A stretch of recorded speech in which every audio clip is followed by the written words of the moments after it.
Rerum Novarum sobre la situación del proletariado. Del Sumo Pontífice León XIII. Dada en Roma, junto a San Pedro, el 15 de mayo de 1891, año 14 de nuestro pontificado. 1. Despertado el prurito revolucionario que desde hace ya tiempo agita a los pueblos, era de esperar que el afán de cambiarlo todo llegara un día a derramarse desde el campo de la política al terreno, con el colindante, de la economía.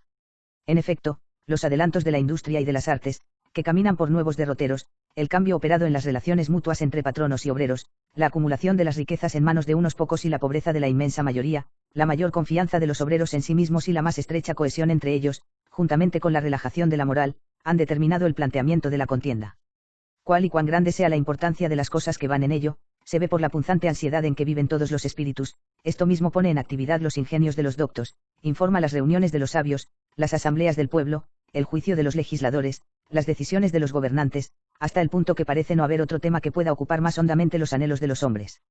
Así, pues, debiéndonos velar por la causa de la Iglesia y por la salvación común, creemos oportuno, venerables hermanos, y por las mismas razones, hacer, respecto de la situación de los obreros, lo que hemos acostumbrado, dirigiéndoos cartas sobre el poder político, sobre la libertad humana, sobre la cristiana constitución de los estados y otras parecidas, que estimamos oportunas para refutar los sofismas de algunas opiniones. Este tema ha sido tratado por nos incidentalmente ya más de una vez, mas la conciencia de nuestro oficio apostólico nos incita a tratar de intento en esta encíclica la cuestión por entero, a fin de que resplandezcan los principios con que poder dirimir la contienda conforme lo piden la verdad y la justicia. El asunto es difícil de tratar y no exento de peligros. Es difícil realmente determinar los derechos y deberes dentro de los cuales hayan de mantenerse los ricos y los proletarios, los que aportan el capital y los que ponen el trabajo. Es discusión peligrosa, porque de ella se sirven con frecuencia hombres turbulentos y astutos para torcer el juicio de la verdad y para incitar sediciosamente a las turbas. Sea de ello, sin embargo, lo que quiera, vemos claramente, cosa en que todos convienen, que es urgente proveer de la manera oportuna al bien de las gentes de condición humilde, pues es mayoría la que se debate indecorosamente en una situación miserable y calamitosa, ya que, disueltos en el pasado siglo los antiguos gremios de artesanos, sin ningún apoyo que viniera a llenar su vacío, desentendiéndose las instituciones públicas y las leyes de la religión de nuestros antepasados, el tiempo fue insensiblemente entregando a los obreros, aislados e indefensos, a la inhumanidad de los empresarios y a la desenfrenada codicia de los competidores. Hizo aumentar el mal la voraz usura, que, reiteradamente condenada por la autoridad de la Iglesia, es practicada, no obstante, por hombres codiciosos y avaros bajo una apariencia distinta. Añádase a esto que no solo la contratación del trabajo, sino también las relaciones comerciales de toda índole, se hallan sometidas al poder de unos pocos, hasta el punto de que un número sumamente reducido de opulentos y adinerados ha impuesto poco menos que el yugo de la esclavitud a una muchedumbre infinita de proletarios. 2. Para solucionar este mal, los socialistas, atizando el odio de los indigentes contra los ricos, tratan de acabar con la propiedad privada de los bienes, estimando mejor que, en su lugar, todos los bienes sean comunes y administrados por las personas que rigen el municipio o gobiernan la nación. Creen que con este traslado de los bienes de los particulares a la comunidad, distribuyendo por igual las riquezas y el bienestar entre todos los ciudadanos, se podría curar el mal presente. Pero esta medida es tan inadecuada para resolver la contienda, que incluso llega a perjudicar a las propias clases obreras, y es, además, sumamente injusta, pues ejerce violencia contra los legítimos poseedores, altera la misión de la República y agita fundamentalmente a las naciones. 3. Sin duda alguna, como es fácil de ver, la razón misma del trabajo que aportan los que se ocupan en algún oficio lucrativo y el fin primordial que busca el obrero es procurarse algo para sí y poseer con propio derecho una cosa como suya. Si, por consiguiente, presta sus fuerzas o su habilidad a otro, lo hará por esta razón, para conseguir lo necesario para la comida y el vestido, y por ello, merced al trabajo aportado, adquiere un verdadero y perfecto derecho no solo a exigir el salario, sino también para emplearlo a su gusto. Luego sí, reduciendo sus gastos, ahorra algo e invierte el fruto de sus ahorros en una finca, con lo que puede asegurarse más su manutención. Esta finca realmente no es otra cosa que el mismo salario revestido de otra apariencia, y de ahí que la finca adquirida por el obrero de esta forma debe ser tan de su dominio como el salario ganado con su trabajo. Ahora bien, es en esto precisamente en lo que consiste, como fácilmente se colige, la propiedad de las cosas, tanto muebles como inmuebles. Luego los socialistas empeoran la situación de los obreros todos, en cuanto tratan de transferir los bienes de los particulares a la comunidad, puesto que, privándolos de la libertad de colocar sus beneficios, con ello mismo los despojan de la esperanza y de la facultad de aumentar los bienes familiares y de procurarse utilidades. 4. Pero, lo que todavía es más grave, proponen un remedio en pugna abierta contra la justicia, en cuanto que el poseer algo en privado como propio es un derecho dado al hombre por la naturaleza. En efecto, también en esto es grande la diferencia entre el hombre y el género animal. Las bestias, indudablemente, no se gobiernan a sí mismas, sino que lo son por un doble instinto natural, que ya mantiene en ellas despierta la facultad de obrar y desarrolla sus fuerzas oportunamente, ya provoca y determina, a su vez, cada uno de sus movimientos. Uno de esos instintos las impulsa a la conservación de sí mismas y a la defensa de su propia vida, el otro, a la conservación de la especie. Ambas cosas se consiguen, sin embargo, fácilmente con el uso de las cosas al alcance inmediato, y no podrían ciertamente ir más allá, puesto que son movidas solo por el sentido y por la percepción de las cosas singulares. Muy otra es, en cambio, la naturaleza del hombre. Comprende simultáneamente la fuerza toda y perfecta de la naturaleza animal, siéndole concedido por esta parte, y desde luego en no menor grado que al resto de los animales, el disfrute de los bienes de las cosas corporales. La naturaleza animal, sin embargo, por elevada que sea la medida en que se la posea, dista tanto de contener y abarcar en sí la naturaleza humana, que es muy inferior a ella y nacida para servirle y obedecerle. Lo que se acusa y sobresale en nosotros, lo que da al hombre el que lo sea y se distinga de las bestias, es la razón o inteligencia. Y por esta causa de que es el único animal dotado de razón, es de necesidad conceder al hombre no solo el uso de los bienes, cosa común a todos los animales, sino también el poseerlos con derecho estable y permanente, y tanto los bienes que se consumen con el uso cuanto los que, pese al uso que se hace de ellos, perduran. 5. Esto resalta todavía más claro cuando se estudia en sí misma la naturaleza del hombre. Pues el hombre, abarcando con su razón cosas innumerables, enlazando y relacionando las cosas futuras con las presentes y siendo dueño de sus actos, se gobierna a sí mismo con la previsión de su inteligencia, sometido además a la ley eterna y bajo el poder de Dios, por lo cual tiene en su mano elegir las cosas que estime más convenientes para su bienestar, no solo en cuanto al presente, sino también para el futuro. De donde se sigue la necesidad de que se halle en el hombre el dominio no solo de los frutos terrenales, sino también el de la tierra misma, pues ve que de la fecundidad de la tierra le son proporcionadas las cosas necesarias para el futuro. Las necesidades de cada hombre se repiten de una manera constante, de modo que, satisfechas hoy, exigen nuevas cosas para mañana. Por tanto, la naturaleza tiene que haber dotado al hombre de algo estable y perpetuamente duradero, de que pueda esperar la continuidad del socorro. Ahora bien, esta continuidad no puede garantizarla más que la tierra con su fertilidad. 6. Y no hay por qué inmiscuir la providencia de la República, pues que el hombre es anterior a ella, y consiguientemente debió tener por naturaleza, antes de que se constituyera comunidad política alguna, el derecho de velar por su vida y por su cuerpo. El que Dios haya dado la tierra para usufructuarla y disfrutarla a la totalidad del género humano no puede oponerse en modo alguno a la propiedad privada.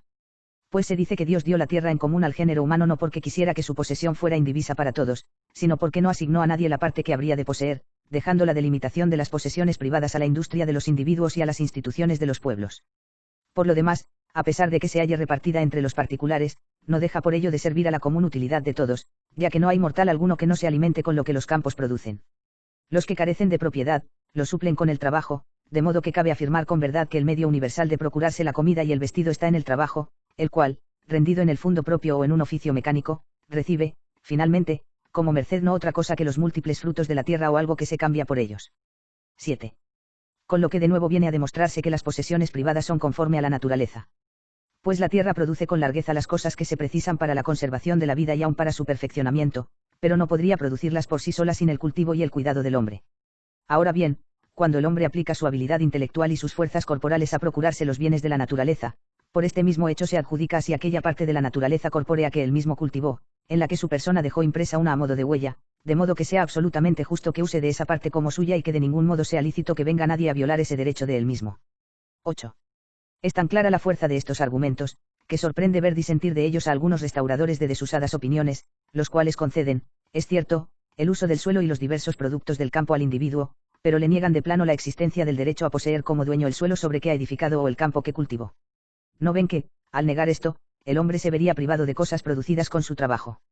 En efecto, el campo cultivado por la mano e industria del agricultor cambia por completo su fisonomía, de silvestre, se hace fructífero, de infecundo, feraz. Ahora bien, todas esas obras de mejora se adhieren de tal manera y se funden con el suelo, que, por lo general, no hay modo de separarlas del mismo. Y va a admitir la justicia que venga nadie a apropiarse de lo que otro regó con sus sudores. Igual que los efectos siguen a la causa que los produce, es justo que el fruto del trabajo sea de aquellos que pusieron el trabajo. Con razón, por consiguiente, la totalidad del género humano, sin preocuparse en absoluto de las opiniones de unos pocos en desacuerdo, con la mirada firme en la naturaleza, encontró en la ley de la misma naturaleza el fundamento de la división de los bienes y consagró, con la práctica de los siglos, la propiedad privada como la más conforme con la naturaleza del hombre y con la pacífica y tranquila convivencia. Y las leyes civiles, que, cuando son justas, deducen su vigor de esa misma ley natural, confirman y amparan incluso con la fuerza este derecho de que hablamos. Y lo mismo sancionó la autoridad de las leyes divinas, que prohíben gravísimamente hasta el deseo de lo ajeno: no desearás la mujer de tu prójimo, ni la casa, ni el campo, ni la esclava, ni el buey, ni el asno, ni nada de lo que es suyo. 1. 9. Ahora bien, esos derechos de los individuos se estima que tienen más fuerza cuando se hallan ligados y relacionados con los deberes del hombre en la sociedad doméstica. Está fuera de duda que, en la elección del género de vida, está en la mano y en la voluntad de cada cual preferir uno de estos dos, o seguir el consejo de Jesucristo sobre la virginidad o ligarse con el vínculo matrimonial. No hay ley humana que pueda quitar al hombre el derecho natural y primario de casarse, ni limitar, de cualquier modo que sea, la finalidad principal del matrimonio, instituido en el principio por la autoridad de Dios, creced y multiplicaos. 2. He aquí, pues, la familia o sociedad doméstica, bien pequeña, es cierto, pero verdadera sociedad y más antigua que cualquiera otra, la cual es de absoluta necesidad que tenga unos derechos y unos deberes propios, totalmente independientes de la potestad civil. Por tanto, es necesario que ese derecho de dominio atribuido por la naturaleza a cada persona, según hemos demostrado, sea transferido al hombre en cuanto cabeza de la familia, más aún, ese derecho es tanto más firme cuanto la persona abarca más en la sociedad doméstica. Es ley santísima de naturaleza que el padre de familia provea al sustento y a todas las atenciones de los que engendró, e igualmente se deduce de la misma naturaleza que quiera adquirir y disponer para sus hijos, que se refieren y en cierto modo prolongan la personalidad del padre, algo con que puedan defenderse honestamente, en el mudable curso de la vida, de los embates de la adversa fortuna. Y esto es lo que no puede lograrse sino mediante la posesión de cosas productivas, transmisibles por herencia a los hijos. Al igual que el Estado, según hemos dicho, la familia es una verdadera sociedad, que se rige por una potestad propia, esto es, la paterna. Por lo cual, guardados efectivamente los límites que su causa próxima ha determinado, tiene ciertamente la familia derechos por lo menos iguales que la sociedad civil para elegir y aplicar los medios necesarios en orden a su incolumidad y justa libertad. Y hemos dicho, por lo menos, iguales, porque, siendo la familia lógica y realmente anterior a la sociedad civil, se sigue que sus derechos y deberes son también anteriores y más naturales. Pues si los ciudadanos, si las familias, hechos partícipes de la convivencia y sociedad humanas, encontraran en los poderes públicos perjuicio en vez de ayuda, un cercenamiento de sus derechos más bien que una tutela de los mismos, la sociedad sería, más que deseable, digna de repulsa. 10. Querer, por consiguiente, que la potestad civil penetre a su arbitrio hasta la intimidad de los hogares es un error grave y pernicioso. Cierto es que, si una familia se encontrara eventualmente en una situación de extrema angustia y carente en absoluto de medios para salir de por sí de tal agobio, es justo que los poderes públicos la socorran con medios extraordinarios, porque cada familia es una parte de la sociedad. Cierto también que, si dentro del hogar se produjera una alteración grave de los derechos mutuos, la potestad civil deberá amparar el derecho de cada uno, esto no sería apropiarse los derechos de los ciudadanos, sino protegerlos y afianzarlos con una justa y debida tutela. Pero es necesario de todo punto que los gobernantes se detengan ahí, la naturaleza no tolera que se exceda de estos límites. Es tal la patria potestad, que no puede ser ni extinguida ni absorbida por el poder público, pues que tiene idéntico y común principio con la vida misma de los hombres. Los hijos son algo del padre y como una cierta ampliación de la persona paterna, y, si hemos de hablar con propiedad, no entran a formar parte de la sociedad civil sino a través de la comunidad doméstica en la que han nacido.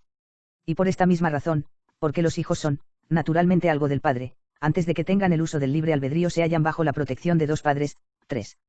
De ahí que cuando los socialistas, pretendiendo en absoluto la providencia de los padres, hacen intervenir a los poderes públicos, obran contra la justicia natural y destruyen la organización familiar. 11. Pero, además de la injusticia, se deja ver con demasiada claridad cuál sería la perturbación y el trastorno de todos los órdenes, cuán dura y odiosa la opresión de los ciudadanos que habría de seguirse. Se abriría de par en par la puerta a las mutuas envidias, a la maledicencia y a las discordias, quitado el estímulo al ingenio y a la habilidad de los individuos, necesariamente vendrían a secarse las mismas fuentes de las riquezas, y esa igualdad con que sueñan no sería ciertamente otra cosa que una general situación, por igual miserable y abyecta, de todos los hombres sin excepción alguna. De todo lo cual se sigue claramente que debe rechazarse de plano esa fantasía del socialismo de reducir a común la propiedad privada, pues que daña a esos mismos a quienes se pretende socorrer, repugna a los derechos naturales de los individuos y perturba las funciones del Estado y la tranquilidad común. Por lo tanto, cuando se plantea el problema de mejorar la condición de las clases inferiores, se ha de tener como fundamental el principio de que la propiedad privada ha de conservarse inviolable. Sentado lo cual, explicaremos dónde debe buscarse el remedio que conviene. 12.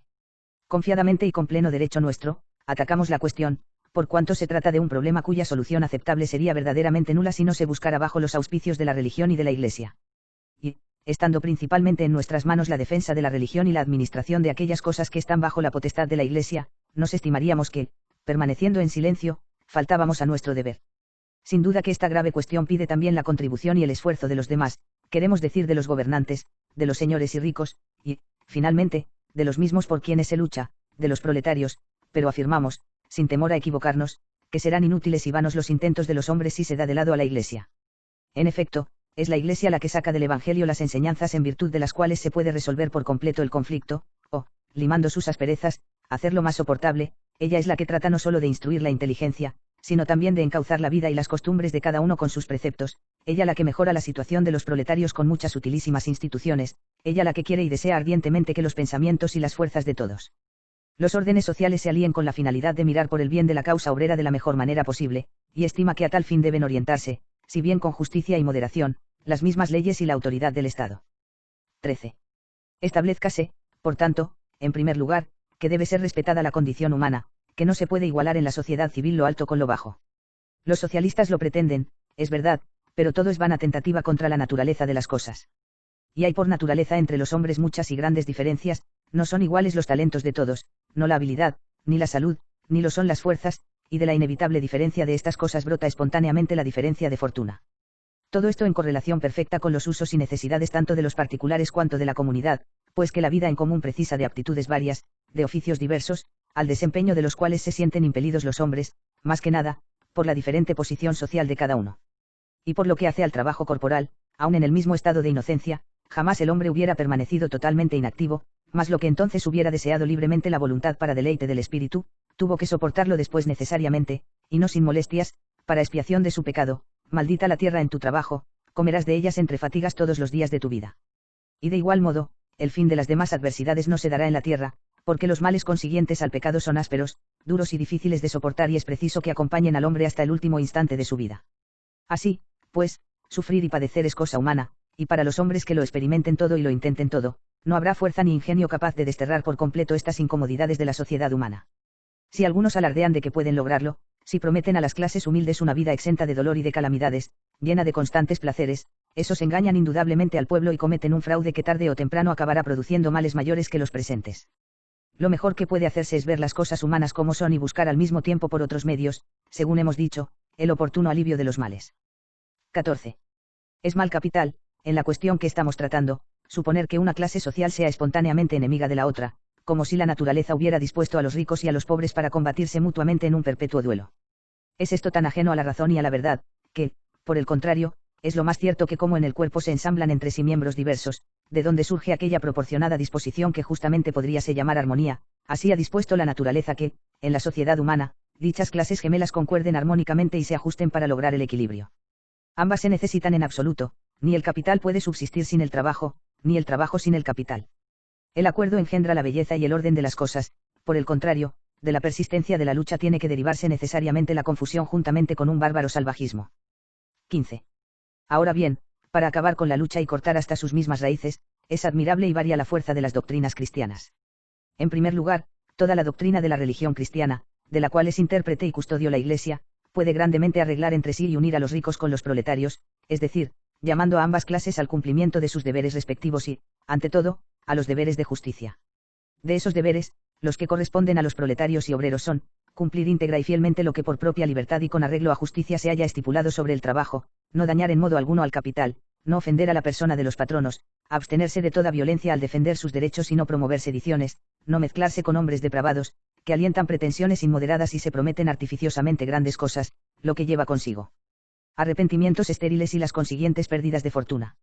Y estos, los deberes de los ricos y patronos, no considerar a los obreros como esclavos, respetar en ellos, como es justo, la dignidad de la persona, sobre todo ennoblecida por lo que se llama el carácter cristiano.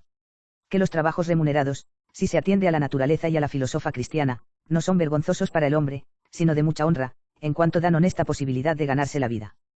Que lo realmente vergonzoso e inhumano es abusar de los hombres como de cosas de lucro y no estimarlos en más que cuantos sus nervios y músculos pueden dar de sí. E igualmente se manda que se tengan en cuenta las exigencias de la religión y los bienes de las almas de los proletarios. Por lo cual es obligación de los patronos disponer que el obrero tenga un espacio de tiempo idóneo para atender a la piedad, no exponer al hombre a los halagos de la corrupción y a las ocasiones de pecar y no apartarlo en modo alguno de sus atenciones domésticas y de la afición al ahorro. Tampoco debe imponérseles más trabajo del que puedan soportar sus fuerzas, ni de una clase que no esté conforme con su edad y su sexo. Pero entre los primordiales deberes de los patronos se destaca el de dar a cada uno lo que sea justo. Cierto es que para establecer la medida del salario con justicia hay que considerar muchas razones, pero, generalmente, tengan presente los ricos y los patronos que oprimir para su lucro a los necesitados y a los desvalidos y buscar su ganancia en la pobreza ajena no lo permiten ni las leyes divinas ni las humanas. Y defraudar a alguien en el salario debido es un gran crimen, que llama a voces las iras vengadoras del cielo. He aquí que el salario de los obreros, que fue defraudado por vosotras, clama, y el clamor de ellos ha llegado a los oídos del Dios de los ejércitos. 4. Por último, han de evitar cuidadosamente los ricos perjudicar en lo más mínimo los intereses de los proletarios ni con violencias, ni con engaños, ni con artilugios usurarios, tanto más cuanto que no están suficientemente preparados contra la injusticia y el atropello, y, por eso mismo, mientras más débil sea su economía, tanto más debe considerarse sagrada. 16. No bastaría por sí solo el sometimiento a estas leyes para atenuar la violencia y los motivos de discordia. Pero la Iglesia, con Cristo por maestro y guía, persigue una meta más alta, o sea, preceptuando algo más perfecto, trata de unir una clase con la otra por la aproximación y la amistad. No podemos, indudablemente, comprender y estimar en su valor las cosas caducas si no es fijando el alma sus ojos en la vida inmortal de ultratumba, quitada la cual se vendría inmediatamente abajo toda especie y verdadera noción de lo honesto, más aún, todo este universo de cosas se convertiría en un misterio impenetrable a toda investigación humana. Pues lo que nos enseña de por sí la naturaleza, que solo habremos de vivir la verdadera vida cuando hayamos salido de este mundo, eso mismo es dogma cristiano y fundamento de la razón y de todo el ser de la religión. Pues que Dios no creó al hombre para estas cosas frágiles y perecederas, sino para las celestiales y eternas, dándonos la tierra como lugar de exilio y no de residencia permanente. Y, ya nades en la abundancia, ya carezcas de riquezas y de todo lo demás que llamamos bienes, nada importa eso para la felicidad eterna, lo verdaderamente importante es el modo como se usa de ellos. Jesucristo no suprimió en modo alguno con su copiosa redención las tribulaciones diversas de que está tejida casi por completo la vida mortal, sino que hizo de ellas estímulo de virtudes y materia de merecimientos, hasta el punto de que ningún mortal podrá alcanzar los premios eternos si no sigue las huellas ensangrentadas de Cristo. Sí, sufrimos, también reinaremos con él. 5. Tomando él libremente sobre sí los trabajos y sufrimientos, mitigó notablemente la rudeza de los trabajos y sufrimientos nuestros, y no solo hizo más llevaderos los sufrimientos con su ejemplo, sino también con su gracia y con la esperanza del eterno galardón, porque lo que hay al presente de momentánea y leve tribulación nuestra, produce en nosotros una cantidad de gloria eterna de inconmensurable sublimidad. 6. 17. Así, pues, quedan avisados los ricos de que las riquezas no aportan consigo la exención del dolor, ni aprovechan nada para la felicidad eterna, sino que más bien la obstaculizan. 7. De que deben imponer temor a los ricos las tremendas amenazas de Jesucristo. 8. Y de que pronto o tarde se habrá de dar cuenta severísima al divino juez del uso de las riquezas. Sobre el uso de las riquezas hay una doctrina excelente y de gran importancia, que, si bien fue iniciada por la filosofía, la Iglesia la ha enseñado también perfeccionada por completo y ha hecho que no se quede en puro conocimiento, sino que informe de hecho las costumbres. El fundamento de dicha doctrina consiste en distinguir entre la recta posesión del dinero y el recto uso del mismo. Poseer bienes en privado, según hemos dicho poco antes, es derecho natural del hombre, y usar de este derecho, sobre todo en la sociedad de la vida, no solo es lícito, sino incluso necesario en absoluto. Es lícito que el hombre posea cosas propias. Y es necesario también para la vida humana. 9. Y si se pregunta cuál es necesario que sea el uso de los bienes, la Iglesia responderá sin vacilación alguna. En cuanto a esto, el hombre no debe considerar las cosas externas como propias, sino como comunes, es decir, de modo que las comparta fácilmente con otros en sus necesidades. De donde el apóstol dice, manda a los ricos de este siglo, que den, que compartan con facilidad. 10. A nadie se manda socorrer a los demás con lo necesario para sus usos personales o de los suyos, ni siquiera a dar a otro lo que él mismo necesita para conservar lo que convenga a la persona, a su decoro. Nadie debe vivir de una manera inconveniente. 11. Pero cuando se ha atendido suficientemente a la necesidad y al decoro, es un deber socorrer a los indigentes con lo que sobra. Lo que sobra, dadlo de limosna. 12. No son estos, sin embargo, deberes de justicia, salvo en los casos de necesidad extrema, sino de caridad cristiana, la cual, ciertamente, no hay derecho de exigirla por la ley. Pero antes que la ley y el juicio de los hombres están la ley y el juicio de Cristo Dios, que de modos diversos y suavemente aconseja la práctica de dar, es mejor dar que recibir. 13, y que juzgará la caridad hecha o negada a los pobres como hecha o negada a él en persona. Cuanto hicisteis a uno de estos hermanos míos más pequeños, a mí me lo hicisteis. 14. Todo lo cual se resume en que todo el que ha recibido abundancia de bienes, sean estos del cuerpo y externos, sean del espíritu, los ha recibido para perfeccionamiento propio, y, al mismo tiempo, para que, como ministro de la providencia divina, los emplee en beneficio de los demás. Por lo tanto, el que tenga talento, que cuide mucho de no estarse callado, el que tenga abundancia de bienes, que no se deje entorpecer para la largueza de la misericordia, el que tenga un oficio con que se desenvuelve, que se afane en compartir su uso y su utilidad con el prójimo. 15. 18. Los que, por el contrario, carezcan de bienes de fortuna, aprendan de la Iglesia que la pobreza no es considerada como una deshonra ante el juicio de Dios y que no han de avergonzarse por el hecho de ganarse el sustento con su trabajo. Y esto lo confirmó realmente y de hecho Cristo, Señor nuestro, que por la salvación de los hombres se hizo pobre siendo rico, y, siendo hijo de Dios y Dios él mismo, quiso, con todo, aparecer y ser tenido por hijo de un artesano, ni rehusó pasar la mayor parte de su vida en el trabajo manual. ¿No es acaso este el artesano, el hijo de María? 16. 19. Contemplando lo divino de este ejemplo, se comprende más fácilmente que la verdadera dignidad y excelencia del hombre radica en lo moral, es decir, en la virtud, que la virtud es patrimonio común de todos los mortales, asequible por igual a altos y bajos, a ricos y pobres, y que el premio de la felicidad eterna no puede ser consecuencia de otra cosa que de las virtudes y de los méritos, sean estos de quienes fueren. Más aún, la misma voluntad de Dios parece más inclinada del lado de los afligidos, pues Jesucristo llama felices a los pobres, invita amantísimamente a que se acerquen a Él, fuente de consolación, todos los que sufren y lloran, y abraza con particular claridad a los más bajos y vejados por la injuria. Conociendo estas cosas, se baja fácilmente el ánimo hinchado de los ricos y se levanta el deprimido de los afligidos, unos se pliegan a la benevolencia, otros a la modestia. De este modo, el pasional alejamiento de la soberbia se hará más corto y se logrará sin dificultades que las voluntades de una y otra clase, estrechadas amistosamente las manos, se unan también entre sí. 20. Para los cuales, sin embargo, si siguen los preceptos de Cristo, resultará poco la amistad y se unirán por el amor fraterno. Pues verán y comprenderán que todos los hombres han sido creados por el mismo Dios, Padre común, que todos tienden al mismo fin, que es el mismo Dios, el único que puede dar la felicidad perfecta y absoluta a los hombres y a los ángeles, que, además, todos han sido igualmente redimidos por el beneficio de Jesucristo y elevados a la dignidad de hijos de Dios, de modo que se sientan unidos, por parentesco fraternal, tanto entre sí como con Cristo, primogénito entre muchos hermanos. De igual manera que los bienes naturales, los dones de la gracia divina pertenecen en común y generalmente a todo el linaje humano, y nadie, a no ser que se haga indigno, será desheredado de los bienes celestiales, si hijos, pues, también herederos, herederos ciertamente de Dios y coherederos de Cristo. 17. Tales son los deberes y derechos que la filosofía cristiana profesa. No parece que acabaría por extinguirse bien pronto toda lucha allí donde ella entrara en vigor en la sociedad civil. 21. Finalmente, la Iglesia no considera bastante con indicar el camino para llegar a la curación, sino que aplica ella misma por su mano la medicina, pues que está dedicada por entero a instruir y enseñar a los hombres su doctrina, cuyos saludables raudales procura que se extiendan, con la mayor amplitud posible, por la obra de los obispos y del clero. Trata, además de influir sobre los espíritus y de doblegar las voluntades, a fin de que se dejen regir y gobernar por la enseñanza de los preceptos divinos. Y en este aspecto, que es el principal y de gran importancia, pues que en él se halla la suma y la causa total de todos los bienes, es la Iglesia la única que tiene verdadero poder, ya que los instrumentos de que se sirve para mover los ánimos le fueron dados por Jesucristo y tienen en sí eficacia infundida por Dios. Son instrumentos de esta índole los únicos que pueden llegar eficazmente hasta las intimidades del corazón y lograr que el hombre se muestre obediente al deber, que modere los impulsos del alma ambiciosa, que ame a Dios y al prójimo con singular y suma caridad y destruya animosamente cuanto obstaculice el sendero de la virtud. Bastará en este orden con recordar brevemente los ejemplos de los antiguos. Recordamos cosas y hechos que no ofrecen duda alguna, que la sociedad humana fue renovada desde sus cimientos por las costumbres cristianas, que, en virtud de esta renovación, fue impulsado el género humano a cosas mejores, más aún, fue sacado de la muerte a la vida y colmado de una tan elevada perfección, que ni existió otra igual en tiempos anteriores ni podrá haberla mayor en el futuro. Finalmente, que Jesucristo es el principio y el fin mismo de estos beneficios y que, como de él han procedido, a él tendrán todos que referirse. Recibida la luz del Evangelio, habiendo conocido el orbe entero el gran misterio de la encarnación del Verbo y de la redención de los hombres, la vida de Jesucristo, Dios y hombre, penetró todas las naciones y las imbuyó a todas en su fe, en sus preceptos y en sus leyes. Por lo cual, si hay que curar a la sociedad humana, solo podrá curarla el retorno a la vida y a las costumbres cristianas, ya que, cuando se trata de restaurar las sociedades decadentes, hay que hacerlas volver a sus principios.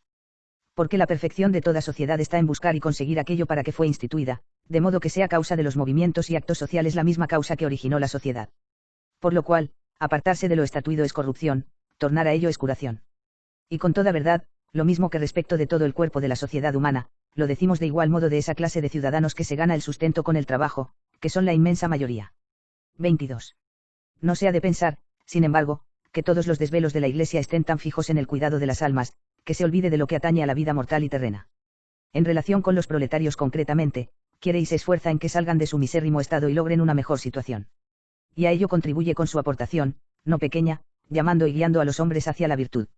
Dado que, donde quiera que se observen íntegramente, las virtudes cristianas aportan una parte de la prosperidad a las cosas externas, en cuanto que aproximan a Dios, principio y fuente de todos los bienes, reprime esas dos plagas de la vida que hacen sumamente miserable al hombre incluso cuando nada en la abundancia, como son el exceso de ambición y la sed de placeres. 18. En fin, contentos con un atuendo y una mesa frugal, suplen la renta con el ahorro, lejos de los vicios, que arruinan no solo las pequeñas, sino aun las grandes fortunas, y disipan los más cuantiosos patrimonios.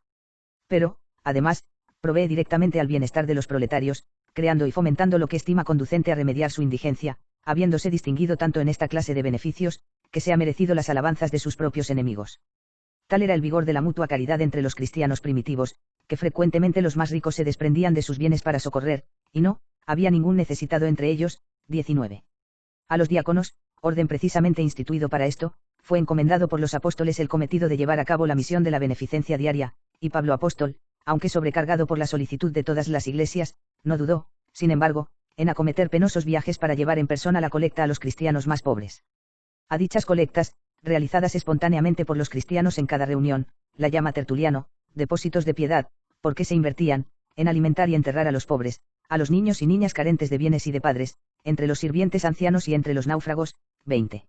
De aquí fue poco a poco formándose aquel patrimonio que la Iglesia guardó con religioso cuidado, como herencia de los pobres. Más aún, proveyó de socorros a una muchedumbre de indigentes, librándolos de la vergüenza de pedir limosna.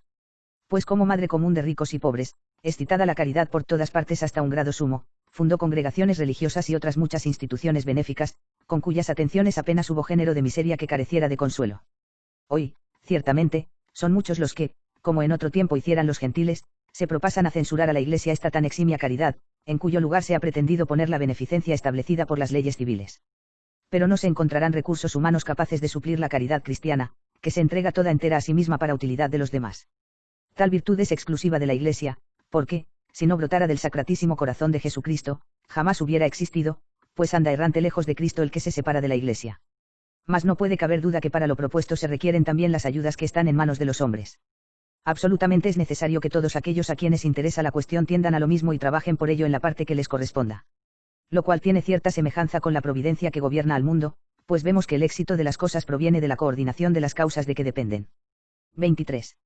Queda ahora por investigar qué parte de ayuda puede esperarse del Estado. Entendemos aquí por Estado no el que de hecho tiene tal o cual pueblo, sino el que pide la recta razón de conformidad con la naturaleza, por un lado, y aprueban, por otro, las enseñanzas de la sabiduría divina, que nos mismo hemos expuesto concretamente en la encíclica sobre la Constitución Cristiana de las Naciones. Así, pues, los que gobiernan deber cooperar, primeramente y en términos generales, con toda la fuerza de las leyes e instituciones, esto es, haciendo que de la ordenación y administración misma del Estado brote espontáneamente la prosperidad tanto de la sociedad como de los individuos, ya que este es el cometido de la política y el deber inexcusable de los gobernantes. Ahora bien, lo que más contribuye a la prosperidad de las naciones es la probidad de las costumbres, la recta y ordenada constitución de las familias, la observancia de la religión y de la justicia, las moderadas cargas públicas y su equitativa distribución, los progresos de la industria y del comercio, la floreciente agricultura y otros factores de esta índole, sí quedan, los cuales, cuanto con mayor afán son impulsados, tanto mejor y más felizmente permitirán vivir a los ciudadanos. A través de estas cosas queda al alcance de los gobernantes beneficiar a los demás órdenes sociales y aliviar grandemente la situación de los proletarios, y esto en virtud del mejor derecho y sin la más leve sospecha de injerencia, ya que el Estado debe velar por el bien común como propia misión suya.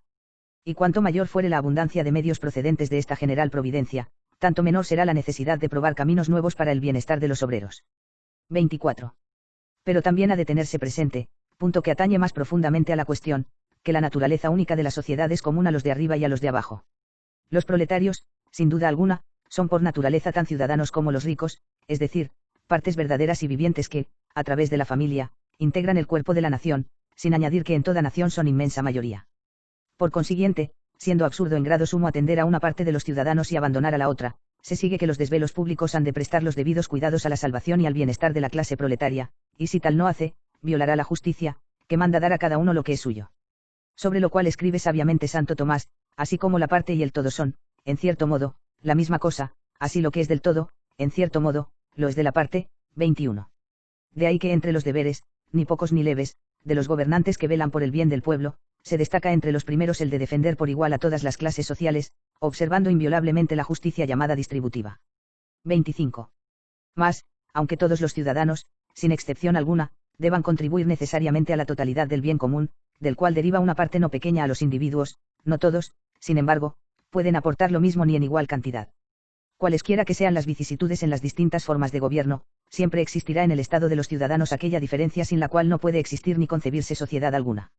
Es necesario en absoluto que haya quienes se dediquen a las funciones de gobierno, quienes legislen, quienes juzguen y, finalmente, quienes con su dictamen y autoridad administren los asuntos civiles y militares. Aportaciones de tales hombres que nadie dejará de ver que son principales y que ellos deben ser considerados como superiores en toda sociedad por el hecho de que contribuyen al bien común más de cerca y con más altas razones.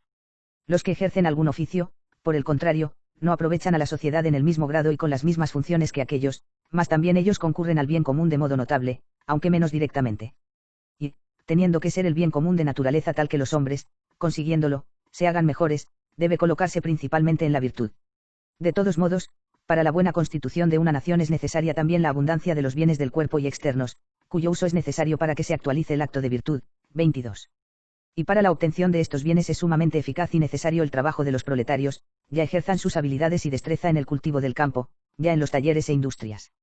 Más aún, llega a tanto la eficacia y poder de los mismos en este orden de cosas, que es verdad incuestionable que la riqueza nacional proviene no de otra cosa que del trabajo de los obreros. La equidad exige, por consiguiente, que las autoridades públicas prodiguen sus cuidados al proletario para que éste reciba algo de lo que aporta al bien común, como la casa, el vestido y el poder sobrellevar la vida con mayor facilidad. De donde se desprende que se habrán de fomentar todas aquellas cosas que de cualquier modo resulten favorables para los obreros. Cuidado que dista mucho de perjudicar a nadie, antes bien aprovechará a todos, ya que interesa mucho al Estado que no vivan en la miseria aquellos de quienes provienen unos bienes tan necesarios. 26. No es justo, según hemos dicho, que ni el individuo ni la familia sean absorbidos por el Estado, lo justo es dejar a cada uno la facultad de obrar con libertad hasta donde sea posible, sin daño del bien común y sin injuria de nadie. No obstante, los que gobiernan deberán atender a la defensa de la comunidad y de sus miembros. De la comunidad, porque la naturaleza confió su conservación a la suma potestad, hasta el punto que la custodia de la salud pública no es solo la suprema ley, sino la razón total del poder, de los miembros, porque la administración del Estado debe tender por naturaleza no a la utilidad de aquellos a quienes se ha confiado, sino de los que se le confían, como unánimemente afirman la filosofía y la fe cristiana. Y, puesto que el poder proviene de Dios y es una cierta participación del poder infinito, deberá aplicarse a la manera de la potestad divina, que vela con solicitud paternal no menos de los individuos que de la totalidad de las cosas. Si, por tanto, se ha producido o amenaza algún daño al bien común o a los intereses de cada una de las clases que no pueda subsanarse de otro modo, necesariamente deberá afrontarlo el poder público. Ahora bien, interesa tanto a la salud pública cuanto a la privada que las cosas estén en paz y en orden, e igualmente que la totalidad del orden doméstico se rija conforme a los mandatos de Dios y a los preceptos de la naturaleza, que se respete y practique la religión, que florezca la integridad de las costumbres privadas y públicas, que se mantenga inviolada la justicia y que no atenten impunemente unos contra otros, que los ciudadanos crezcan robustos y aptos, si fuera preciso, para ayudar y defender a la patria. Por consiguiente, si alguna vez ocurre que algo amenaza entre el pueblo por tumultos de obreros o por huelgas, que se relajan entre los proletarios los lazos naturales de la familia, que se quebranta entre ellos la religión por no contar con la suficiente holgura para los deberes religiosos, si se plantea en los talleres el peligro para la pureza de las costumbres por la promiscuidad o por otros incentivos de pecado, si la clase patronal oprime a los obreros con cargas injustas o los veja, imponiéndoles condiciones ofensivas para la persona y dignidad humanas, si daña la salud con trabajo excesivo, impropio del sexo o de la edad, en todos estos casos deberá intervenir de lleno, dentro de ciertos límites, el vigor y la autoridad de las leyes. Límites determinados por la misma causa que reclama el auxilio de la ley, o sea, que las leyes no deberán abarcar ni ir más allá de lo que requieren el remedio de los males o la evitación del peligro. 27. Los derechos, sean de quien fueren, habrán de respetarse inviolablemente, y para que cada uno disfrute del suyo deberá proveer el poder civil, impidiendo o castigando las injurias. Solo que en la protección de los derechos individuales se habrá de mirar principalmente por los débiles y los pobres. La gente rica, protegida por sus propios recursos, necesita menos de la tutela pública, la clase humilde, por el contrario, carente de todo recurso, se confía principalmente al patrocinio del Estado. Este deberá, por consiguiente, rodear de singulares cuidados y providencia a los asalariados, que se cuentan entre la muchedumbre desvalida. 28. Pero quedan por tratar todavía detalladamente algunos puntos de mayor importancia. El principal es que debe asegurar las posesiones privadas con el imperio y fuerza de las leyes. Y principalísimamente deberá mantenerse a la plebe dentro de los límites del deber, en medio de un ya tal desenfreno de ambiciones, porque, si bien se concede la aspiración a mejorar, sin que oponga reparos la justicia, si veda esta, y tampoco autoriza la propia razón del bien común, quitar a otro lo que es suyo o, bajo capa de una pretendida igualdad, caer sobre las fortunas ajenas. Ciertamente, la mayor parte de los obreros prefieren mejorar mediante el trabajo honrado sin perjuicio de nadie, se cuenta, sin embargo, no pocos, imbuidos de perversas doctrinas y deseosos de revolución, que pretenden por todos los medios concitar a las turbas y lanzar a los demás a la violencia. Intervenga, por tanto, la autoridad del Estado y, frenando a los agitadores, aleje la corrupción de las costumbres de los obreros y el peligro de las rapiñas de los legítimos dueños. 29. El trabajo demasiado largo o pesado y la opinión de que el salario es poco dan pie con frecuencia a los obreros para entregarse a la huelga y al ocio voluntario. A este mal frecuente y grave se ha de poner remedio públicamente, pues esta clase de huelga perjudica no solo a los patronos y a los mismos obreros, sino también al comercio y a los intereses públicos, y como no escasean la violencia y los tumultos, con frecuencia ponen en peligro la tranquilidad pública. En lo cual, Lo más eficaz y saludable es anticiparse con la autoridad de las leyes e impedir que pueda brotar el mal, removiendo a tiempo las causas de donde parezca que habría de surgir el conflicto entre patronos y obreros. 30. De igual manera hay muchas cosas en el obrero que se han de tutelar con la protección del Estado, y, en primer lugar, los bienes del alma, puesto que la vida mortal, aunque buena y deseable, no es, con todo, el fin último para que hemos sido creados, sino tan solo el camino y el instrumento para perfeccionar la vida del alma con el conocimiento de la verdad y el amor del bien. El alma es la que lleva impresa la imagen y semejanza de Dios, en la que reside aquel poder mediante el cual se mandó al hombre que dominara sobre las criaturas inferiores y sometiera a su beneficio a las tierras todas y los mares. Llenad la tierra y sometedla, y dominad a los peces del mar y a las aves del cielo y a todos los animales que se mueven sobre la tierra. 23. En esto son todos los hombres iguales, y nada hay que determine diferencias entre los ricos y los pobres, entre los señores y los operarios, entre los gobernantes y los particulares, pues uno mismo es el Señor todos. 24. A nadie le está permitido violar impunemente la dignidad humana, de la que Dios mismo dispone con gran reverencia, ni ponerle trabas en la marcha hacia su perfeccionamiento, que lleva a la sempiterna vida de los cielos.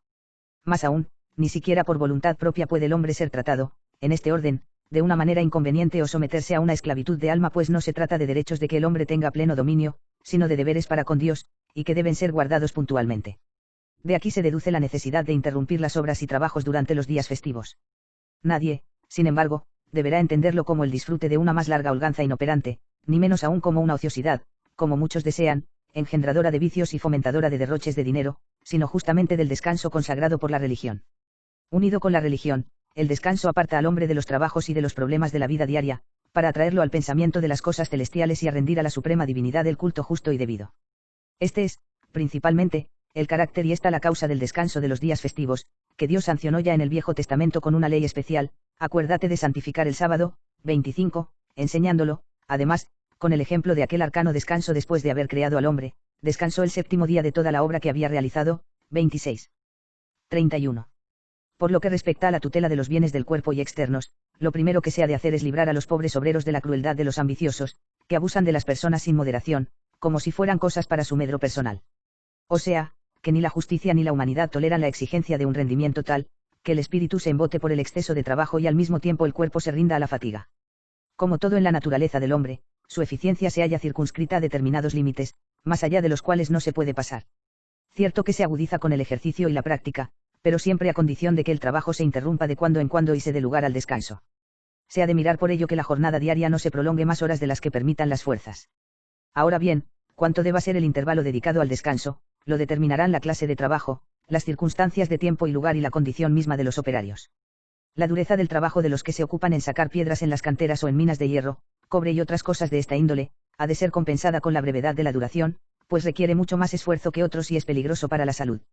Hay que tener en cuenta igualmente las épocas del año, pues ocurre con frecuencia que un trabajo fácilmente soportable en una estación es insufrible en otra o no puede realizarse sino con grandes dificultades. Finalmente, lo que puede hacer y soportar un hombre adulto y robusto no se le puede exigir a una mujer o a un niño. Y, en cuanto a los niños, se ha de evitar cuidadosamente y sobre todo que entren en talleres antes de que la edad haya dado el suficiente desarrollo a su cuerpo, a su inteligencia y a su alma. Puesto que la actividad precoz agosta, como a las hierbas tiernas, las fuerzas que brotan de la infancia, con lo que la constitución de la niñez vendría a destruirse por completo. Igualmente, hay oficios menos aptos para la mujer, nacida para las labores domésticas, labores estas que no solo protegen sobremanera el decoro femenino, sino que responden por naturaleza a la educación de los hijos y a la prosperidad de la familia. Establezcase en general que se dé a los obreros todo el reposo necesario para que recuperen las energías consumidas en el trabajo, puesto que el descanso debe restaurar las fuerzas gastadas por el uso. En todo contrato concluido entre patronos y obreros debe contenerse siempre esta condición expresa o tácita, que se provea a uno y otro tipo de descanso, pues no sería honesto pactar lo contrario, ya que a nadie es lícito exigir ni prometer el abandono de las obligaciones que el hombre tiene para con Dios o para consigo mismo. 32. Atacamos aquí un asunto de la mayor importancia, y que debe ser entendido rectamente para que no se peque por ninguna de las partes. A saber, que es establecida la cuantía del salario por libre consentimiento, y, según eso, pagado el salario convenido, parece que el patrono ha cumplido por su parte y que nada más debe. Que procede injustamente el patrono solo cuando se niega a pagar el sueldo pactado, y el obrero solo cuando no rinde el trabajo que se estipuló, que en estos casos es justo que intervenga el poder político, pero nada más que para poner a salvo el derecho de cada uno. Un juez equitativo que atienda a la realidad de las cosas no asentirá fácilmente ni en su totalidad a esta argumentación, pues no es completa en todas sus partes, le falta algo de verdadera importancia. Trabajar es ocuparse en hacer algo con el objeto de adquirir las cosas necesarias para los usos diversos de la vida y, sobre todo, para la propia conservación, te ganarás el pan con el sudor de tu frente. 27. Luego el trabajo implica por naturaleza estas dos a modo de notas, que sea personal, en cuanto la energía que opera es inherente a la persona y propia en absoluto del que la ejerce y para cuya utilidad le ha sido dada, y que sea necesario, por cuanto el fruto de su trabajo le es necesario al hombre para la defensa de su vida, defensa a que le obliga la naturaleza misma de las cosas, a que hay que plegarse por encima de todo. Pues bien, si se mira el trabajo exclusivamente en su aspecto personal, es indudable que el obrero es libre para pactar por toda retribución una cantidad corta, trabaja voluntariamente, y puede, por tanto, contentarse voluntariamente con una retribución exigua o nula. Mas hay que pensar de una manera muy distinta cuando, juntamente con el aspecto personal, se considera el necesario, separable solo conceptualmente del primero, pero no en la realidad. En efecto, conservarse en la vida es obligación común de todo individuo, y es criminoso incumplirla. De aquí la necesaria consecuencia del derecho a buscarse cuanto sirve al sustento de la vida, y la posibilidad de lograr esto se la da a cualquier pobre nada más que el sueldo ganado con su trabajo. Pase, pues, que obrero y patrono estén libremente de acuerdo sobre lo mismo, y concretamente sobre la cuantía del salario, queda, sin embargo, latente siempre algo de justicia natural superior y anterior a la libre voluntad de las partes contratantes, a saber, que el salario no debe ser en manera alguna insuficiente para alimentar a un obrero frugal y morigerado. Por tanto, si el obrero, obligado por la necesidad o acosado por el miedo de un mal mayor, acepta, aun no queriéndola, una condición más dura, porque la imponen el patrono o el empresario, esto es ciertamente soportar una violencia, contra la cual reclama la justicia. Sin embargo, en estas y otras cuestiones semejantes, como el número de horas de la jornada laboral en cada tipo de industria, así como las precauciones con que se haya de velar por la salud, especialmente en los lugares de trabajo, para evitar injerencias de la magistratura, sobre todo siendo tan diversas las circunstancias de cosas, tiempos y lugares, será mejor reservarlas al criterio de las asociaciones de que hablaremos después, o se buscará otro medio que salvaguarde, como es justo, los derechos de los obreros, interviniendo, si las circunstancias lo pidieren, la autoridad pública. 33. Si el obrero percibe un salario lo suficientemente amplio para sustentarse a sí mismo, a su mujer y a sus hijos, dado que sea prudente, se inclinará fácilmente al ahorro y hará lo que parece aconsejar la misma naturaleza, reducir gastos, al objeto de que quede algo con que ir constituyendo un pequeño patrimonio. Pues ya vimos que la cuestión que tratamos no puede tener una solución eficaz si no es dando por sentado y aceptado que el derecho de propiedad debe considerarse inviolable. Por ello, las leyes deben favorecer este derecho y proveer, en la medida de lo posible, a que la mayor parte de la masa obrera tenga algo en propiedad. Con ello se obtendrían notables ventajas, y en primer lugar, sin duda alguna, una más equitativa distribución de las riquezas. La violencia de las revoluciones civiles ha dividido a las naciones en dos clases de ciudadanos, abriendo un inmenso abismo entre una y otra. En un lado, la clase poderosa, por rica, que monopoliza la producción y el comercio, aprovechando en su propia comodidad y beneficio toda la potencia productiva de las riquezas, y goza de no poca influencia en la administración del Estado. En el otro, la multitud desamparada y débil, con el alma lacerada y dispuesta en todo momento al alboroto. Mas, si se llegara prudentemente a despertar el interés de las masas con la esperanza de adquirir algo vinculado con el suelo, poco a poco se iría aproximando una clase a la otra al ir cegándose el abismo entre las extremadas riquezas y la extremada indigencia. Habría, además, mayor abundancia de productos de la tierra. Los hombres, sabiendo que trabajan lo que es suyo, ponen mayor esmero y entusiasmo. Aprenden incluso a amar más a la tierra cultivada por sus propias manos, de la que esperan no solo el sustento, sino también una cierta holgura económica para sí y para los suyos. No hay nadie que deje de ver lo mucho que importa este entusiasmo de la voluntad para la abundancia de productos y para el incremento de las riquezas de la sociedad. De todo lo cual se originará otro tercer provecho, consistente en que los hombres sentirán fácilmente apego a la tierra en que han nacido y visto la primera luz, y no cambiarán su patria por una tierra extraña si la patria les da la posibilidad de vivir desahogadamente. Sin embargo, estas ventajas no podrán obtenerse sino con la condición de que la propiedad privada no se vea absorbida por la dureza de los tributos e impuestos. El derecho de poseer bienes en privado no ha sido dado por la ley, sino por la naturaleza, y, por tanto, la autoridad pública no puede abolirlo, sino solamente moderar su uso y compaginarlo con el bien común. Procedería, por consiguiente, de una manera injusta e inhumana si exigiera de los bienes privados más de lo que es justo bajo razón de tributos. 34. Finalmente, los mismos patronos y obreros pueden hacer mucho en esta cuestión, esto es, con esas instituciones mediante las cuales atender convenientemente a los necesitados y acercar más una clase a la otra. Entre las de su género deben citarse las sociedades de socorros mutuos, entidades diversas instituidas por la previsión de los particulares para proteger a los obreros, amparar a sus viudas e hijos en los imprevistos, enfermedades y cualquier accidente propio de las cosas humanas, los patronatos fundados para cuidar de los niños, niñas, jóvenes y ancianos. Pero el lugar preferente lo ocupan las sociedades de obreros, que comprenden en sí todas las demás. Los gremios de artesanos reportaron durante mucho tiempo grandes beneficios a nuestros antepasados. En efecto, no solo trajeron grandes ventajas para los obreros, sino también a las artes mismas un desarrollo y esplendor atestiguado por numerosos monumentos. Es preciso que los gremios se adapten a las condiciones actuales de edad más culta, con costumbres nuevas y con más exigencias de vida cotidiana.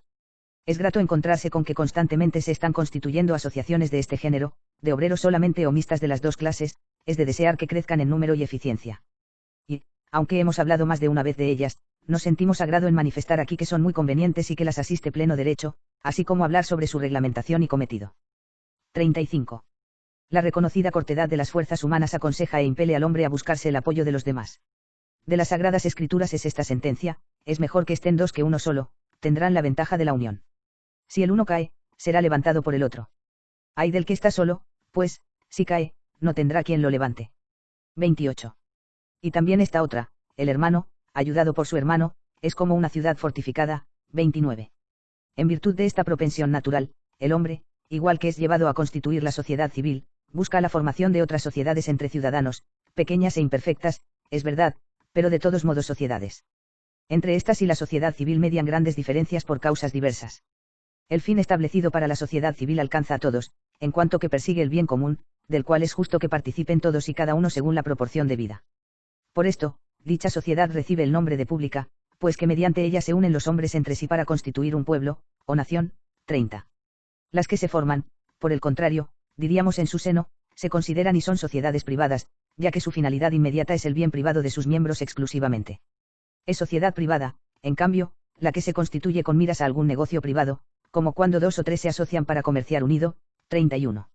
Ahora bien, aunque las sociedades privadas se den dentro de la sociedad civil y sean como otras tantas partes suyas, hablando en términos generales y de por sí, no está en poder del Estado impedir su existencia, ya que el constituir sociedades privadas es derecho concedido al hombre por la ley natural, y la sociedad civil ha sido instituida para garantizar el derecho natural y no para conculcarlo, y, si prohibiera a los ciudadanos la constitución de sociedades, obraría en abierta pugna consigo misma, puesto que tanto ella como las sociedades privadas nacen del mismo principio, que los hombres son sociables por naturaleza. Pero concurren a veces circunstancias en que es justo que las leyes se opongan a asociaciones de ese tipo, por ejemplo, si se pretendiera como finalidad algo que esté en clara oposición con la honradez, con la justicia o abiertamente dañe a la salud pública. En tales casos, el poder del Estado prohíbe, con justa razón, que se formen, y con igual derecho las disuelve cuando se han formado, pero habrá de proceder con toda cautela, no sea que viole los derechos de los ciudadanos o establezca, bajo apariencia de utilidad pública, algo que la razón no apruebe, ya que las leyes han de ser obedecidas solo en cuanto estén conformes con la recta razón y con la ley eterna de Dios. 32. 36. Recordamos aquí las diversas corporaciones, congregaciones y órdenes religiosas instituidas por la autoridad de la Iglesia y la piadosa voluntad de los fieles. La historia habla muy alto de los grandes beneficios que reportaron siempre a la humanidad sociedades de esta índole, al juicio de la sola razón, puesto que, instituidas con una finalidad honesta, es evidente que se han constituido conforme a derecho natural y que en lo que tienen de religión están sometidas exclusivamente a la potestad de la Iglesia. Por consiguiente, las autoridades civiles no pueden arrogarse ningún derecho sobre ellas ni pueden en justicia alzarse con la administración de las mismas, antes bien, el Estado tiene el deber de respetarlas, conservarlas y, si se diera el caso, defenderlas de toda injuria. Lo cual, sin embargo, vemos que se hace muy al contrario, especialmente en los tiempos actuales. Son muchos los lugares en que los poderes públicos han violado comunidades de esta índole, y con múltiples injurias, ya asfixiándolas con el dogal de sus leyes civiles, ya despojándolas de su legítimo derecho de personas morales o despojándolas de sus bienes. Bienes en que tenía su derecho la Iglesia, el suyo cada uno de los miembros de tales comunidades, el suyo también quienes las habían consagrado a una determinada finalidad y el suyo, finalmente, todos aquellos a cuya utilidad y consuelo habían sido destinadas. No podemos menos de quejarnos, por todo ello, de estos expolios injustos y nocivos, tanto más cuanto que se prohíben las asociaciones de hombres católicos, por demás pacíficos y beneficiosos para todos los órdenes sociales, precisamente cuando se proclama la licitud ante la ley del derecho de asociación y se da, en cambio, esa facultad, ciertamente sin limitaciones, a hombres que agitan propósitos destructores juntamente de la religión y del Estado. 37. Efectivamente, el número de las más diversas asociaciones, principalmente de obreros, es en la actualidad mucho mayor que en otros tiempos. No es lugar indicado este para estudiar el origen de muchas de ellas, que pretenden, qué camino siguen. Existe, no obstante, la opinión, confirmada por múltiples observaciones, de que en la mayor parte de los casos están dirigidas por jefes ocultos, los cuales imponen una disciplina no conforme con el nombre cristiano ni con la salud pública, acaparada la totalidad de las fuentes de producción, proceden de tal modo, que hacen pagar con la miseria a cuantos rehúsan asociarse con ellos. En este estado de cosas, los obreros cristianos se ven ante la alternativa o de inscribirse en asociaciones de las que cabe temer peligros para la religión, o constituir entre sí sus propias sociedades, aunando de este modo sus energías para liberarse valientemente de esa injusta e insoportable opresión. Qué duda cabe de que cuantos no quieran exponer a un peligro cierto el supremo bien del hombre habrán de optar sin vacilaciones por esta segunda postura. 38. Son dignos de encomio, ciertamente, muchos de los nuestros que, examinando concienzudamente lo que piden los tiempos, experimentan y ensayan los medios de mejorar a los obreros con oficios honestos. Tomado a pechos el patrocinio de los mismos, se afanan en aumentar su prosperidad tanto familiar como individual, de moderar igualmente, con la justicia, las relaciones entre obreros y patronos, de formar y robustecer en unos y otros la conciencia del deber y la observancia de los preceptos evangélicos, que, apartando al hombre de todo exceso, impiden que se rompan los límites de la moderación y defienden la armonía entre personas y cosas de tan distinta condición. Vemos por esta razón que con frecuencia se congregan en un mismo lugar hombres egregios para comunicarse sus inquietudes, para coadunar sus fuerzas y para llevar a la realidad lo que se estime más conveniente. Otros se dedican a encuadrar en eficaces organizaciones a los obreros, ayudándolos de palabra y de hecho y procurando que no les falte un trabajo honesto y productivo. Suman su entusiasmo y prodigan su protección los obispos, y, bajo su autoridad y dependencia, otros muchos de ambos cleros cuidan celosamente del cultivo del espíritu en los asociados. Finalmente, no faltan católicos de copiosas fortunas que, uniéndose voluntariamente a los asalariados, se esfuerzan en fundar y propagar estas asociaciones con su generosa aportación económica, y con ayuda de las cuales pueden los obreros fácilmente procurarse no solo los bienes presentes, sino también asegurarse con su trabajo un honesto descanso futuro. Cuanto haya contribuido tan múltiple y entusiasta diligencia al bien común, es demasiado conocido para que sea necesario repetirlo.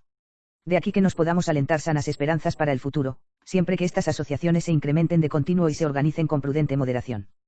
Proteja el Estado estas asociaciones de ciudadanos, unidos con pleno derecho, pero no se inmiscuya en su constitución interna ni en su régimen de vida. El movimiento vital es producido por un principio interno, y fácilmente se destruye con la injerencia del exterior. 39. Efectivamente, se necesita moderación y disciplina prudente para que se produzca el acuerdo y la unanimidad de voluntades en la acción. Por ello, si los ciudadanos tienen el libre derecho de asociarse, como así es en efecto, tienen igualmente el derecho de elegir libremente aquella organización y aquellas leyes que estimen más conducentes al fin que se han propuesto. Nos estimamos que no puede determinarse con reglas concretas y definidas cuál haya de ser en cada lugar la organización y leyes de las sociedades a que aludimos, puesto que han de establecerse conforme a la índole de cada pueblo, a la experiencia y a las costumbres, a la clase y efectividad de los trabajos, al desarrollo del comercio y a otras circunstancias de cosas y de tiempos, que se han de sopesar con toda prudencia. En principio, se ha de establecer como ley general y perpetua que las asociaciones de obreros se han de constituir y gobernar de tal modo que proporcionen los medios más idóneos y convenientes para el fin que se proponen, consistente en que cada miembro de la sociedad consiga, en la medida de lo posible, un aumento de los bienes del cuerpo, del alma y de la familia. Pero es evidente que se ha de tender, como fin principal, a la perfección de la piedad y de las costumbres, y asimismo que a este fin habrá de encaminarse toda la disciplina social. De lo contrario, degeneraría y no aventajarían mucho a ese tipo de asociaciones en que no suele contar para nada ninguna razón religiosa. Por lo demás, ¿de qué le serviría al obrero haber conseguido, a través de la asociación, abundancia de cosas, si peligra la salvación de su alma por falta del alimento adecuado? ¿Qué aprovecha al hombre conquistar el mundo entero si pierde su alma? 33. Cristo nuestro Señor enseña que la nota característica por la cual se distinga a un cristiano de un gentil debe ser esa precisamente, eso lo buscan todas las gentes. Vosotros buscad primero el reino de Dios y su justicia, y todo lo demás se os dará por añadidura. 34. Aceptados, pues, los principios divinos, désele un gran valor a la instrucción religiosa, de modo que cada uno conozca sus obligaciones para con Dios, que sepa lo que ha de creer, lo que ha de esperar y lo que ha de hacer para su salvación eterna, y se ha de cuidar celosamente de fortalecerlos contra los errores de ciertas opiniones y contra las diversas corruptelas del vicio. Incítese a los obreros al culto de Dios y a la afición a la piedad, sobre todo a velar por el cumplimiento de la obligación de los días festivos. Que aprendan a amar y reverenciar a la Iglesia, madre común de todos, e igualmente a cumplir sus preceptos y frecuentar los sacramentos, que son los instrumentos divinos de purificación y santificación. 40. Puesto el fundamento de las leyes sociales en la religión, el camino queda expedito para establecer las mutuas relaciones entre los asociados, para llegar a sociedades pacíficas y a un floreciente bienestar. Los cargos en las asociaciones se otorgarán en conformidad con los intereses comunes, de tal modo que la disparidad de criterios no reste unanimidad a las resoluciones. Interesa mucho para este fin distribuir las cargas con prudencia y determinarlas con claridad para no quebrantar derechos de nadie. Lo común debe administrarse con toda integridad, de modo que la cuantía del socorro esté determinada por la necesidad de cada uno, que los derechos y deberes de los patronos se conjuguen armónicamente con los derechos y deberes de los obreros. Si alguna de las clases estima que se perjudica en algo su derecho, nada es más de desear como que se designe a varones prudentes e íntegros de la misma corporación, mediante cuyo arbitrio las mismas leyes sociales manden que se resuelva la lid. También se ha de proveer diligentemente que en ningún momento falte al obrero abundancia de trabajo y que se establezca una aportación con que poder subvenir a las necesidades de cada uno, tanto en los casos de accidentes fortuitos de la industria cuanto en la enfermedad, en la vejez y en cualquier infortunio. Con estos principios, con tal de que se los acepte de buena voluntad, se habrá provisto bastante para el bienestar y la tutela de los débiles, y las asociaciones católicas serán consideradas de no pequeña importancia para la prosperidad de las naciones. Por los eventos pasados prevemos sin temeridad los futuros. Las edades se suceden unas a otras, pero la semejanza de sus hechos es admirable, ya que se rigen por la providencia de Dios, que gobierna y encauza la continuidad y sucesión de las cosas a la finalidad que se propuso al crear el humano linaje. Sabemos que se consideraba ominoso para los cristianos de la Iglesia naciente el que la mayor parte viviera de limosnas o del trabajo. Pero, desprovistos de riquezas y de poder, lograron, no obstante, ganarse plenamente la simpatía de los ricos y se atrajeron el valimiento de los poderosos. Podía vérseles diligentes, laboriosos, pacíficos, firmes en el ejemplo de la caridad. Ante un espectáculo tal de vida y costumbres, se desvaneció todo prejuicio, se cayó la maledicencia de los malvados y las ficciones de la antigua idolatría cedieron poco a poco ante la doctrina cristiana. Actualmente se discute sobre la situación de los obreros, interesa sobremanera al Estado que la polémica se resuelva conforme a la razón o no. Pero se resolverá fácilmente conforme a la razón por los obreros cristianos y, asociados y bajo la dirección de jefes prudentes, emprenden el mismo camino que siguieron nuestros padres y mayores, con singular beneficio suyo y público.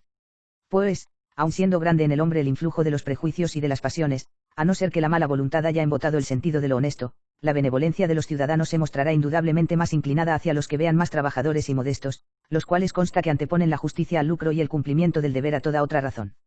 De lo que se seguirá, además, otra ventaja, que se dará una esperanza y una oportunidad de enmienda no pequeña a aquellos obreros que viven en el más completo abandono de la fe cristiana o siguiendo unas costumbres ajenas a la profesión de la misma. Estos, indudablemente, se dan cuenta con frecuencia de que han sido engañados por una falsa esperanza o por la fingida apariencia de las cosas.